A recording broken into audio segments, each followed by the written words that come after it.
Assalamualaikum warahmatullahi wabarakatuh. Anak-anak, hari ini kita akan memulai materi pelajaran bahasa Indonesia dengan materi bab puisi.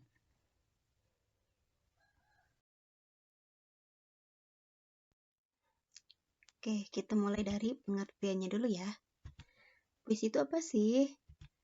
Puisi merupakan suatu teks yang mengungkapkan pikiran atau perasaan dengan mengutamakan keindahan dari kata-kata, gitu ya. Jadi, puisi itu merupakan ungkapan pikiran atau perasaan dari penulisnya, gitu ya, atau orang yang membuat puisi tersebut dengan mengutamakan keindahan kata-kata. Itu merupakan pengertian dari puisi.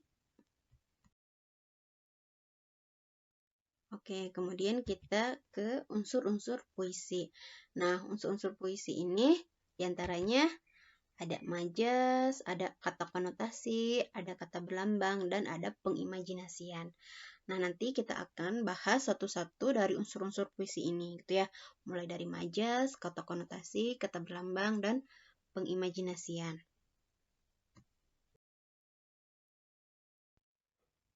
Oke, kita masuk ke unsur yang pertama ya, yaitu majas. Majas itu apa? Majas adalah bahasa kias yang digunakan untuk memberikan kesan tertentu dalam puisi bagi orang yang membaca atau menyimaknya. Jadi ketika kita akan membaca sebuah puisi, kita harus menggunakan majas. Agar apa? Agar puisi yang kita buat itu menimbulkan atau memberikan kesan tertentu bagi pembaca atau orang yang menyimaknya, gitu ya. Ada berbagai jenis majas, gitu ya. Di antaranya ada majas perbandingan, kemudian majas pertentangan, majas pengulangan, dan majas perumpamaan.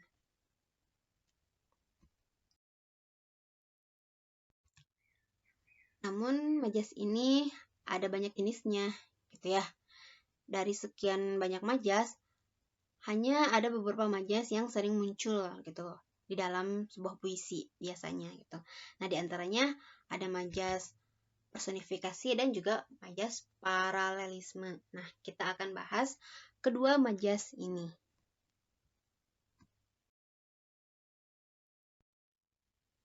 Oke, majas yang pertama yaitu majas personifikasi. Majas personifikasi ini apa? Majas personifikasi yakni majas yang menyerupakan benda mati seolah-olah bisa hidup layaknya manusia. Jadi, majas personifikasi ini majas yang membandingkan benda mati seolah hidup seperti layaknya manusia, memiliki sifat seperti manusia gitu. Misalnya apa? Nah, misalnya ada kutipan puisi. Di sini kutipannya, hujan turun menyapa bumi.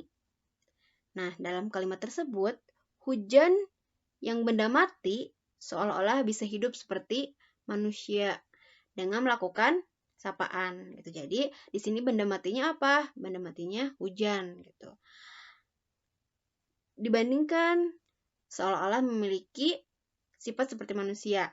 Nah, apa yang dimiliki sifat seperti manusianya? Yaitu melakukan sapaan gitu ya.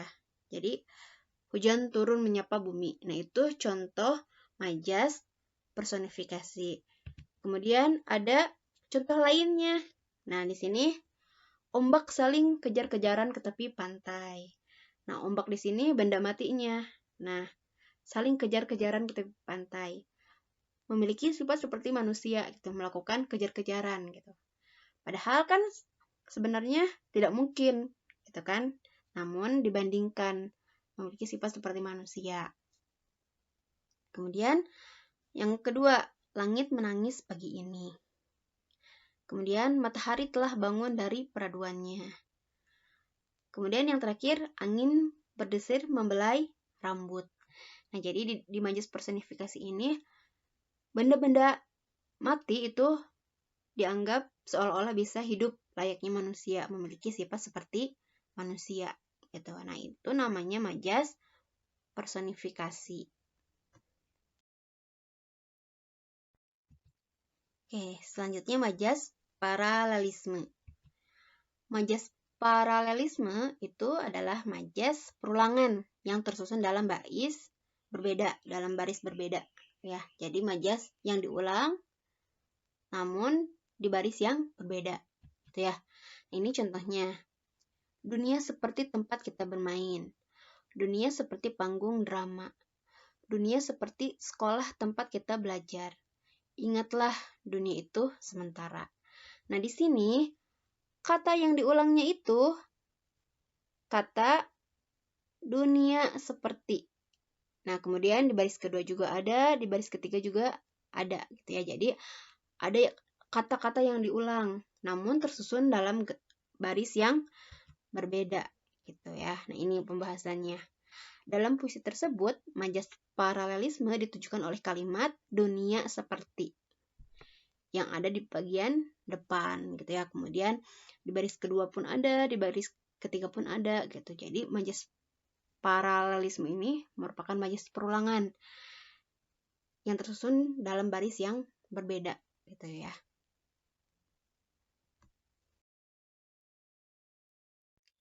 Oke, unsur yang kedua yaitu penggunaan kata konotasi, gitu ya.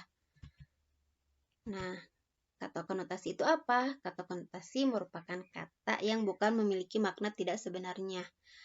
Nah, kata konotasi ini memiliki lawan yaitu denotasi. Jadi kalau misalnya kata konotasi merupakan kata yang bukan memiliki makna tidak sebenarnya, kalau denotasi itu pasti memiliki makna yang sebenarnya. Ya, ini contoh kalimatnya. Temanku sudah melalui bagian hidup yang pahit. Nah, di sini pahit di sini gitu ya, secara konotasinya maknanya adalah buruk atau tidak mengenakan dalam kehidupannya. Gitu ya. Nah, kemudian denotasi tadi. Nah, denotasi merupakan kata yang memiliki makna sebenarnya. Kalau tadi denotasi tidak memiliki makna sebenarnya, kalau denotasi ini merupakan kata yang memiliki makna sebenarnya, gitu ya. Nah, ini contohnya sama ya, seperti yang konotasi. Temanku sudah melalui bagian hidup yang pahit. Nah, pahit di sini secara denotasi maknanya adalah salah satu jenis rasa di bibir, gitu ya. Ada kata yang sebenarnya gitu, rasa gitu kan, rasa di bibir itu ada yang pahit, manis gitu. Nah, ini denotasi gitu. Kalau tadi secara konotasi itu pahit di situ artinya buruk atau tidak mengenakan dalam hidup gitu ya. Nah, kalau denotasi itu merupakan salah satu jenis rasa di bibir kalau secara denotasi gitu ya. Nah, ini contoh lainnya ya. Ada meja hijau dengan tangan keras kepala. Kita lihat makna secara konotasinya dan makna secara denotasinya. Makna secara konotasinya, meja hijau di sini artinya pengadilan. Kemudian ringan tangan secara konotasinya maknanya adalah suka memukul. Kemudian keras kepala secara konotasi maknanya adalah susah diatur. Jadi makna konotasi ini makna yang bukan sebenarnya, gitu ya. Oke, kemudian di sini ada makna denotasinya juga. Nah, meja hijau di sini secara denotasi maknanya adalah meja yang berwarna hijau. Kemudian ringan tangan. Secara denotasi maknanya adalah tangan yang ringan. Kemudian yang terakhir keras kepala. Secara denotasi maknanya adalah kepalanya yang memang keras gitu ya. Nah, itu makna konotasi dan denotasi.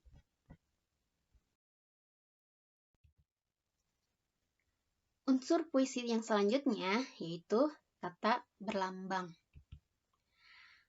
Kata-kata berlambang adalah kata yang menjadi simbol bagi suatu maksud tertentu. Simbol ini bisa berupa gambar, warna, atau bisa juga berupa kata-kata. Gitu. Nah, pernahkah kalian melihat warna merah di lampu lalu lintas gitu ya.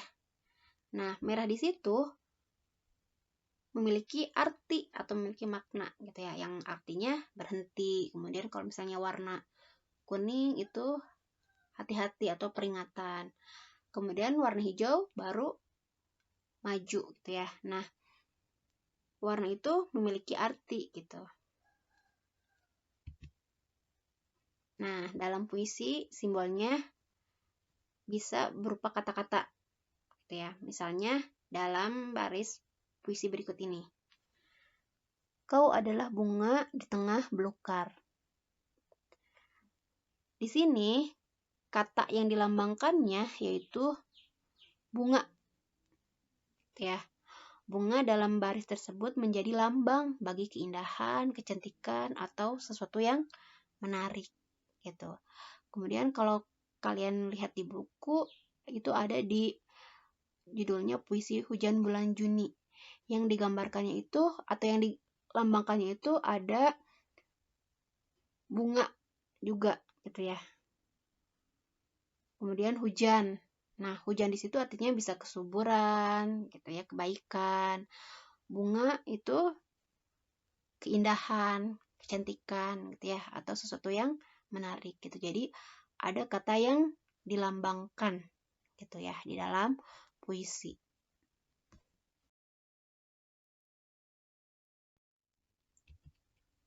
Nah, selanjutnya unsur puisi yang selanjutnya yaitu pengimajinasian atau imaji.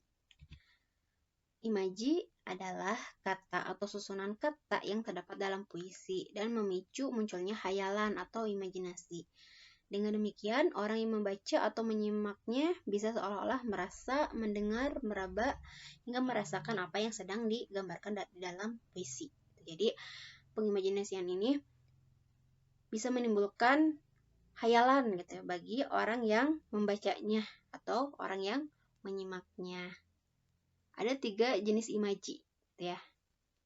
Kita akan bahas ketiga jenis imaji tersebut.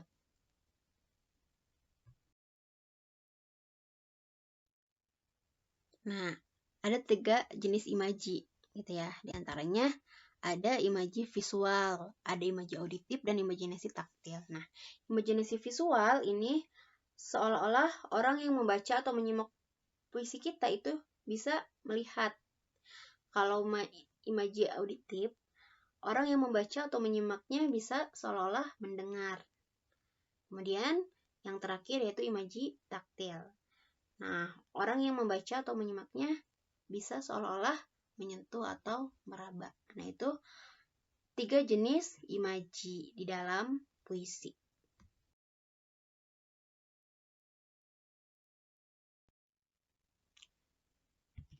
Oke, selanjutnya ada tugas, yaitu silahkan kalian berdiskusi dengan kelompoknya untuk mengerjakan kegiatan 4.2 dalam buku paket halaman 100-101, bagian A, bagian B, dan bagian C.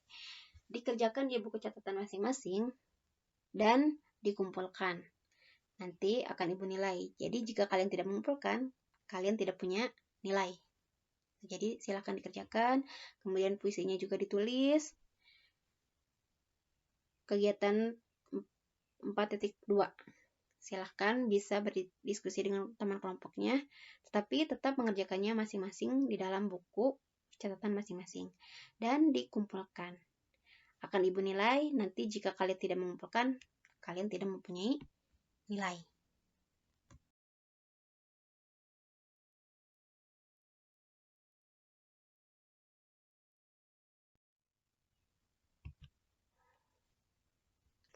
Oke, terakhir itu saja yang bisa Ibu sampaikan. Silahkan dikerjakan tugasnya dengan baik dan dikumpulkan tugasnya. Terima kasih atas perhatiannya. Wassalamualaikum warahmatullahi wabarakatuh.